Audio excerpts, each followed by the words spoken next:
এইটো হৈছে speed breaker এই স্পীড ব্ৰেকাৰটোৰে আহি ইয়াতে আমাৰ বাইকৰ চেচিছটো ব্ৰেকডাউন হৈছে লগতে ফুয়েল ইনজেকশ্যন চিষ্টেমটো ভাগি গৈছে এয়া চাওক ৰাস্তাত তেল পৰি আছে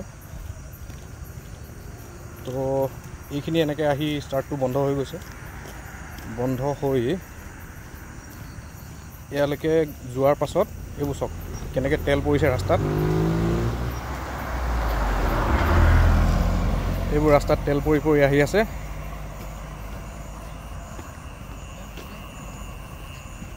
লগতে কুলেণ্টটো ফাটি গৈছে কুলেণ্ট আৰু তেল এয়া তাৰপিছত বাইকখন আমাৰ ইয়াত ৰখাই থোৱা আছে বাইকখনৰ চেচিছ ব্ৰেকডাউন হৈছে এখন হৈছে ৰয়েল এনফিল্ডৰ হিমালয়ান এইটো চেচিছ চাওক এইটো এই চেচিছটো ভাগি গৈছে এইটো ভাঙাৰ কাৰণে এইখিনি গোটেই ওলাই গ'ল আপোনাৰ পাইপখিনি ওলাই গ'ল আৰু এতিয়া চাবিটো অন কৰিবলৈ তেল ওলাই পৰা কুলেণ্ট গোটেই ওলাই গ'ল